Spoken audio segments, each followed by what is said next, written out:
16.9 seconds. Good. That's a typical good Penske pit stop. He always makes good ones. Bobby, do you think that Mears was having trouble in dirty air? This is the same car, after all, that he ran with last year. And before he made that stop, Guerrero had passed him, and Mears didn't seem to have quite the fight that I would have expected from him. Sam, keep in mind, Thursday Corporation Day was very hot. We have a yellow. Yep. Ludwig Heimrath Jr. Yeah, that's another That's rookie. a rookie from Canada. His father, a famous driver. Now Mario ducks in immediately. Now here's racing luck, right? The yellow has come out. The leader, Mario Andretti, is capitalizing on it because, you know, Mears had to stop under the green, and there a tire has come off in turn 4 down to Jerry Gaffins.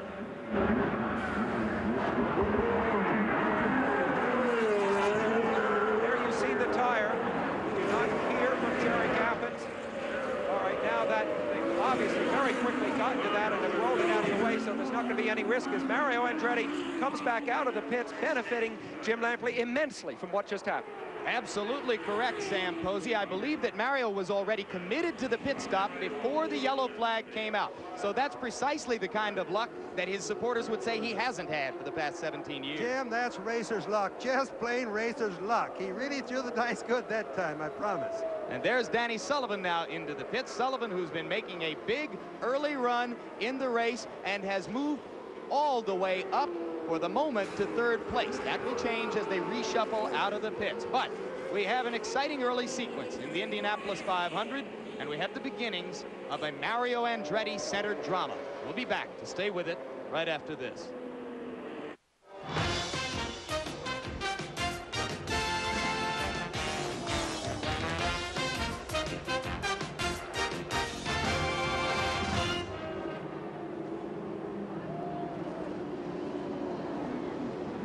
Back again with an update this time at the Indianapolis 500. Jim McKay reporting here. Only 2 cars on the same lap, and it raises a couple of interesting points. First of all, Mario Andretti, the leader, won this race in 1969, 18 years ago, when he's a kid of 29. Now he's 47 years old. No foreign driver has won this race since the late Graham Hill in 1966, 21 years ago. Roberto Guerrero, the only other car on the same lap, is from Colombia. He would be the first driver who was a citizen of a foreign country in all that time. Mario Andretti himself, of course, was born in Italy and lived there as a boy. Let's take a look now at some of the specifics of this race. The race analysis first. Only 3 leaders in the race. That's unusual to this point. Only 8 lead changes and 6 yellow flags. Now, a look at how all the cars stand after 98 of 200 laps. Mario and Guerrero on the same lap. Then Danny Sullivan, a lap down now. Al Unser Sr. right up in there. Tom Snevy and Ari Leyendijk, you saw. Brayton, Pym, Barbazza, Fabrizio Barbazza, A.J. Foyt in 10th place. Fittipaldi, former world champion. There you see Rich Vogler, the others going down. And now they're going green. Mario Andretti leading the Indianapolis 500. Into turn 1 again. And still having no problems at all, it would appear. Okay, so they're restarted, continuing with the way the cars stand in this race right now. Derek Daly, you see there. Tony Bettenhausen, son of the late great driver here, in 18th place. And moving right along, down to 19th and thereafter. Johnny Rutherford in 20th place is out of the race, so he'll be dropping down. John Cock out, Mears out, and all of these out except Jose Lagarza, technically not up, but he's 50 laps down, as you saw. So that's about far enough back. Okay, out of the race at this point, and the reasons. Let's take a look at that. George Snyder, who became a grandfather just a few days ago. Michael Andretti, his father leads the race. Luck was not with Michael this time. Ludwig Heimrath Jr. is out of the race. He crashed, as you see. Kevin Cogan, who's been a factor in this race positively and negatively in the past, finished second last year. Mechanical problem. Randy Lewis, Pancho Carter.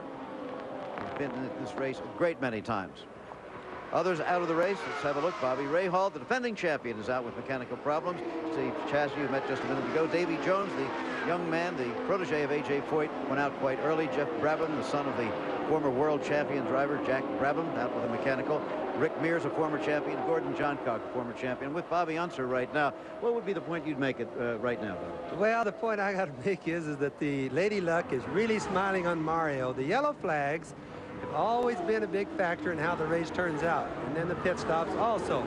right now, no matter what happens, it would appear that the chips are falling for Mario. He's controlling the race as the fastest car, but Lady Luck is following him right down the road.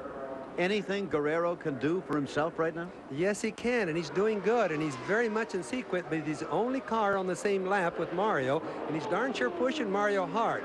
That's the one thing that's going to keep Mario honest in the whole race. In other words, Roberto will probably have to run him hard enough to try to break him some way, thinking that Roberto has a Cosworth engine, Mario has the Chevrolet engine. Some of the Chevrolet engines during this month have been giving problems. Okay, back to Jim Lampley now. Well, indeed, Jim McKay and Bobby Unser has just pinpointed what I would say is the story of the race right now, Sam Posey. Which engine is going to go 500 miles? Will it be the Chevrolet engine? That would surprise some people. Or will it be the Cosworth, the dominant engine of the 80s, and the kind of engine that Guerrero has nursed 500 miles 3 previous times here at Indy? You're making a strong Guerrero case, aren't you, right now, Jim? But listen, a word about the Chevrolet so that people are not confused with the Chevrolet engine that you might find in your car on the street. This Chevrolet engine was built in England as a pure racing engine. In many ways, it's very similar to the Cosworth engine. So if you could take a mechanical look at the first and second cars, you would not find the engines that different. However, the Chevy engine is newer, a little sharper tune, and it may very well take Mario to victory. Now, Jerry Gappens is in the pits. Jerry? 18 years ago, Andy Granatelli took a foreign driver, Mario Andretti, to victory lane here at Indianapolis. Now his son, Vince Granatelli, is a car owner. Vince, you too have a foreign driver, Roberto Guerrero. You're running second. Can you put Granatelli back in victory lane today? Oh, we're still a little early for that, but we'll let you know in about 85 laps. Did you get any advice from your father coming into this morning's race at all? He gives me advice all the time. Okay, Vince Granatelli, the owner of Roberto Guerrero's car, watching his man work out there, and hopefully it'll end in victory lane today. Back upstairs to you, Jim Lampley. All right, Jerry Gappens, and what a poetic story it would be if Mario wins today and makes Vince Granatelli second, or if Vince Granatelli and Roberto Guerrero are able to win, because of course it was Andy, his father, who took Mario to victory in '69. Would Vince kiss Roberto in victory lane? No one will forget that the last time Mario got a kiss in victory lane was so long ago from Andy. And earlier we asked Mario Andretti how bad luck and the long string of freakish incidents which have knocked him out of this race have affected him. Have they affected him more than it would have been in any other race? Yeah, I think the luck factor here has been substantial, actually on the downside. And I look for Lady Luck to probably just use a little bit of compassion this time, because there were times here where with just a little bit of help in that direction, we could have probably had the best or easiest scores ever anywhere. I recall back in '66, '67, it was a particular time when I sat on pole where I had distinct advantage on the field. And both times it was just some trivia problem that just put me out of the race early on. Continuing on the rest of those seasons, from there on I was winning all the races, and I had all the reliability on my corner that I needed to go. There it was. It was just here, it struck hard on me. And that's the way it has been pretty much over the years. For some reason or other, I think my record of finishing is a pretty good one. I think I've had good long stretches of finishing and winning consecutive events. It has not been the case here. It has not been the case in a lot of the 500-mile races, and I don't know why. You know, just close, but yet no cigar. So I think it's time that has changed a little bit. I think the law of averages probably, hopefully, is trying to come in my direction a little bit. And again, it's not just the fortune that we're looking for. The ingredients that I have behind me, I think, should be a considerable factor in trying to help Lady Luck make up her mind.